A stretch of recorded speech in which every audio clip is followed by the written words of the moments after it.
What's up, guys? I'm messing with a 16 Dodge Hellcat today, and it's throwing a code for the fuel pressure sensor back here on the rail. I guess it's a pretty common problem on these.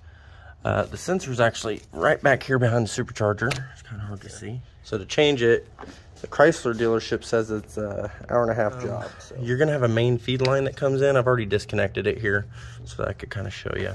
And what you actually do is you push towards the rail on the line and you pinch this white clips in, and you see if I can do this for you guys here.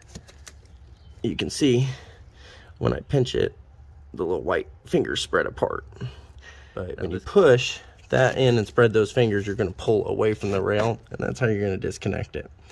You're obviously going to have to try to fit something back there to collect as much of the fuel as you can, so you're not pouring fuel all over your engine. Got 4 T30s that hold the fuel rail to the supercharger, 2 on each side.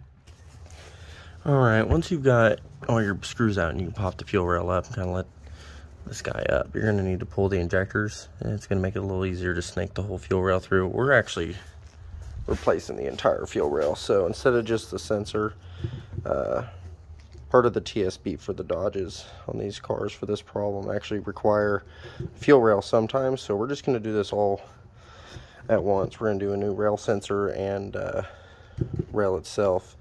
This was about a $500 part through the Chrysler dealership, so it took a couple days to get in, but this is a OEM Mopar part.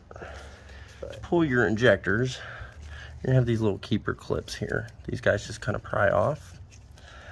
So you take these off, try not to let them go shooting across the shop when you do it.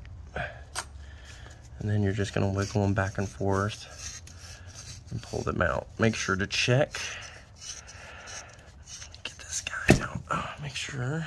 Like, see, every time you get them, not always does it take the O-ring with it. So this one, the O-ring actually came out with it. You want to make sure you check the condition of all your O-rings and that you get them all when you pull them. Alright guys, so kind of the trick to getting these fuel rails out is you're going to push through on the driver's side over here, some of that rubber line to give you some slack over here to pull your sensor and this side of the rail this way, just a hair.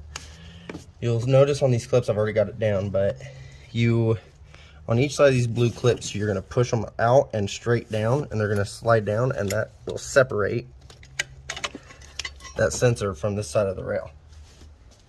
Okay, so then we're going to snake this through, and we're going to take this side all out at once. And you've got to be careful because your sensor's on the end of this line back here, and it's going to want to catch on everything. So you just kind of got to be patient and work your way through, and eventually that'll come out. There we go. Alright, so that connector there is going to try to catch on everything, so you just got to be patient, kind of twist and turn it through the maze. You can see that with this lock pulled apart, that line will just slide it on and off.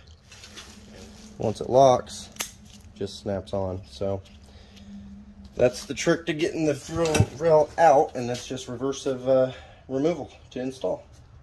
Ready? Alright guys, so what we're going to do to install the injectors is we put a little dielectric grease on the O-rings just to kind of help everything go back together easy and lubricate it. We're going to pre-install these little clips, so what they do is they go in just like that, and they're going to sit flush on the injector. And then when you go to install it in the rail, you're just going to put the O-ring in, you're going to push just a little bit, and it's going to snap right into place.